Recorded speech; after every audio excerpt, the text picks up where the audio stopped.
Hey, everybody. Good to be with you. It's Shane Speakman, Vice President of Business Development for UCaaS here at Telarus. And today we're joined by one of our esteemed colleagues, one of our good friends, Mr. Billy Madison.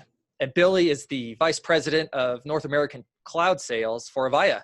Billy, it's good to be with you today. Thank you so much. Thanks for having me. I really appreciate that. Thank you. Looking good. Thanks, my man. You and I have had a lot of opportunities to speak recently. That's right. Let's talk about Avaya. A lot happening here in this space, and especially with Avaya. Right. No doubt. I mean, I think you're talking about a company in heavy transition to, in a number of different ways. But what a great opportunity. The brand recognition, the depth of services, but, really the number of customers that recognize the brand, that now have other pathways to both transform their business and allow them to transform their business in so many different ways, and cloud being one of them. So exciting and a great time. Well, Avaya is definitely a household name, right? With over 100 million endpoints out there throughout the world. Clearly, you've been an absolute dominator in this space, in the premise-based PBX space. But as you transition to Avaya Cloud Offering, talk to us about those considerations and how that integrates with the channel and what we can expect. Yeah, so I think it goes back to why I've pursued to kind of take on this role and where with the company, as you kind of frame up that size. And for anybody who's been in the space for a while, that's a lot of endpoints. That's a lot of users for transformation to the cloud. And we are leaning heavily on the channel. We're leaning on Telarus and those ecosystems really to help drive that transformation. So a really open subset to drive programs and more that we're really excited about. But again, I think, when you look at this time, right, we're all facing some challenging times. And I think, that hard pivot to really having end users understand that it's time to make a change. I mean, you really have to. It's a way that's forced upon you in a different way.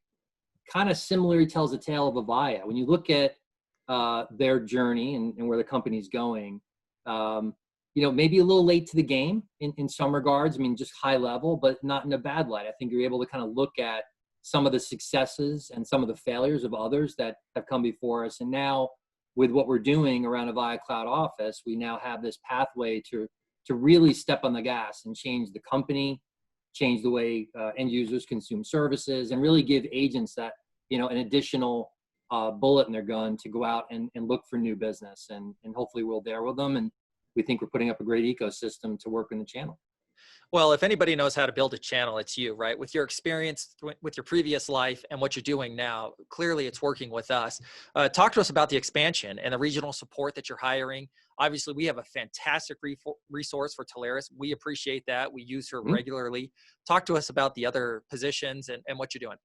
Yeah, it's really, I think, look, at a baseline, I think it's really important that any channel sales organization, one is that they understand the channel, but we understand that in each market, there's an intimacy, there's a relationship need in a market to build trust, to build understandable business plans that are successful with each unit. So at its core, we are expanding throughout the United States. We have over 32 sales associates that will be working in each market. We're not there today, but we're rapidly hiring into those markets. We're over 50% fill at this point. Each one of those falls into one of our 4 regions, and we have regional sales directors that are managing that process. We also have a U.S. sales leader that is overseeing all that. And in addition to that, we have an additional resource out of our Raleigh-Durham headquarters, where we have an inside sales team, and they're tasked with a number of different things, looking for an extra reach to help partners that maybe they're selling some smaller deals that don't have the intimacy, the engineering design and more, where they can lean on them as an extra quoting tool and more to help sell deals. And even from lead sharing, we're really talking about that in a big way, because as you mentioned, with 100 million endpoints, we can't do it all ourselves. We have a lot of sales teams, but how do we lean on the channel? How do we do that more? And then going into, in US, we launched Avaya Cloud Office April 1st, March 30th, actually, very successfully. And Canada's coming up June 30th. So next month, we launched that market as well. Telarus will be a big part of that, and really excited. And 4 regions there with a lead. So a lot of people, a lot of resources to help and work with the teams. And, you know, you need to do that. That's how you have to win. And that's what we're doing. So with Avaya being known primarily in the past as a premise-based provider, and with this transition, and of course, let's talk about your integration with RingCentral. Mhm. How can partners expect that transition to look like? You touched briefly on what I feel like is a secret to one of our successes coming forward, which is your lead program. But Mhm. let's talk about how that transition looks into the cloud, what those considerations look like, and what it means for the partners. Yeah, so I think one of the things that I've noticed that, and I did the same, is, you know, like, what was the difference between Ring and what's the difference between Avaya Cloud Office? I think, simply stated, is that you back up and you understand that this is a very unique sales alliance where Avaya looked at this and said at its core, why replicate something that works fantastic? I mean, that's, you know, we're talking upper right magic quadrant thing and build off of that. But then what it allows Avaya to do is take that really best of breed technology and start to layer in all the things that make Avaya unique and make the company unique. Many agents have sat on, I think has been a really successful webinar. I've seen the attendance has been off the wall. And that's a great thing. But we talk about this kind of layered cake approach where with each layer is some unique element that Avaya has always been really good at. And when you start to kind of layer that around the RingCentral offering, you start to see the differentiation between what an Avaya Cloud offering looks like and what Ring does. And agents have choices, and we think that just in the end that there's a loyalist around the brand that gives the end user a different look and a different feel. And oftentimes, if you're having a Avaya handset on the desk, you want to maybe move to the cloud through that same transition. So it starts there and goes on with that. Very unique and very different. I think it's going to be really successful. I agree with you, absolutely. And you know, one of the benefits that we haven't talked about yet with migrating from an Avaya premise-based PBX to the cloud is that migration tool that you have developed. And talk about that a little. To me, that's what stands out in making that user experience and that migration as seamless and as beautiful as possible. Yeah, and I think that's a great thing. So as you can imagine, there's a lot of things going on. So, you know, we kind of sitting in a section called let's just call it ACO 1.0. And with each progressive version of this, we'll have greater depth and greater tools. At the forefront of that would be the migration. What does the migration look like from prem to cloud, and how do we get there? We have some sets in place today from in the 1.0 version, and we're continuing to migrate that even further over the next few months when we start to talk about the June timeframe and beyond. But, you know, really giving that pathway. I mean, some of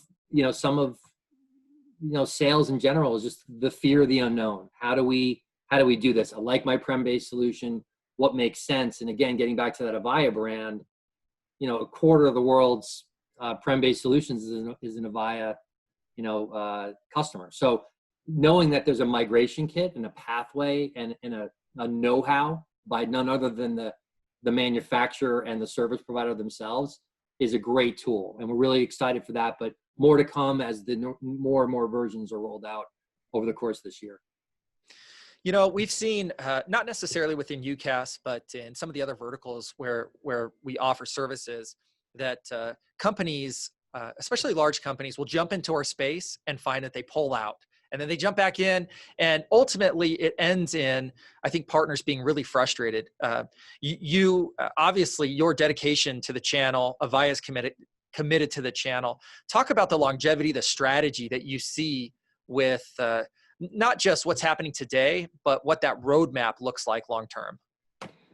Well, I mean, look, without question, I think you go back to look at where the world's changing today. You know, we're faced with tough, challenging times today, but we're also faced with, you know, where are we going? And, you know, without embracing change and moving into a different world, I think, we're left behind. You know, Avaya is truly committed to this because, you know, we too are going through a transformation, but, you know, we have to. And I think going to that world where, I talk a lot about businesses as an example. When you talk about being able to pull from disparate locations across the world to hire people, you know, you're not constrained to just a talent pool that's within 30 miles of your of your office. You're now able to hire somebody anywhere in the world.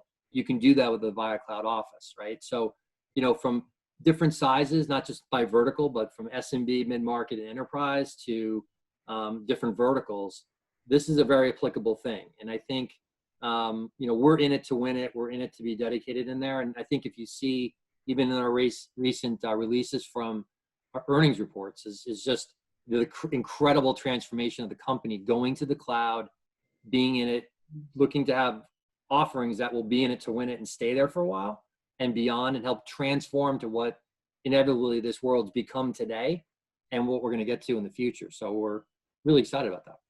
Well, I'll tell you, the jump from premise-based to cloud and how quickly and seamlessly that's happened has been a testament to, I think, the foresight and the planning within Avaya and your leadership. Clearly, what we don't want is for such a household name to jump into something new, and all of a sudden it's just an absolute train wreck, right? And we've seen that. And so I think that with Avaya, the indirect channel, and like we said, the opportunity that exists for partners, it's working. And look, we're really excited not only for this partnership, but to see what other innovations come with Avaya. And you and I talked earlier about some of the engineering support and some of the feature functionality that may be changed slightly or added to. And so I'm just curious, right? As you look at what is on the technical roadmap, is there anything that you can give us, anything to expect? Well, I think Cloud Contact Center, the CCaaS offerings that were out in the marketplace, omni-channel, and you keep developing that. We're coming to market in very short order. I don't want to kind of spill the beans, but this is a big part of what has made Avaya very special from a prem-based solution, but moving into and kind of building on the thematically around Avaya Cloud Office. I think moving into this as well, I think you're going to see some things around CCaaS and more that will really be helpful. But you also hit on something which is really important and dear to my heart, and I think, and one thing that we spend an awful lot of time on, and we try to make it as seamless as possible to the outside world. But for agents that come to us and work with us, we're building great tools around our portal, the ability to do very quick and easy, quotings and budgetary quotings and deal registration and a lot of those automations, which, ease of business is a big deal. And wanting to be repeated and not have someone fail on you, but also the stand-up teams around it. So there's so much more that's going into this that really takes a company like Avaya with all the size and bang around it to make this thing go. And we've been unloading all the cannons on this thing to make it work right and make it work right quick. Well, it's certainly an undertaking. They've got the right guy at the helm. And again, we appreciate your support. Any parting words for our partners? No, listen, I'm really excited for this. I've been a long time friend, of Telarus for many, many years. I think the world of you guys, and I know that you have a great ecosystem, one that you guys are driving for the same type of change. You're expanding markets, you're going into, EMEA markets and Canada. And we're right there with you. We're looking to support this, and hopefully we'll grow together and continue to high five and handshake when we can, not social distance. When we can get it, we'll be there together. So yeah, thank you. Absolutely. Well, look, we've appreciated having Billy today with us in the studio. Clearly a fantastic leader, and everybody knows and loves Avaya. It's a household name, and we're excited to see what happens as they transform more into the cloud community. That's it for us today. And again, have a great one. Appreciate it, everybody.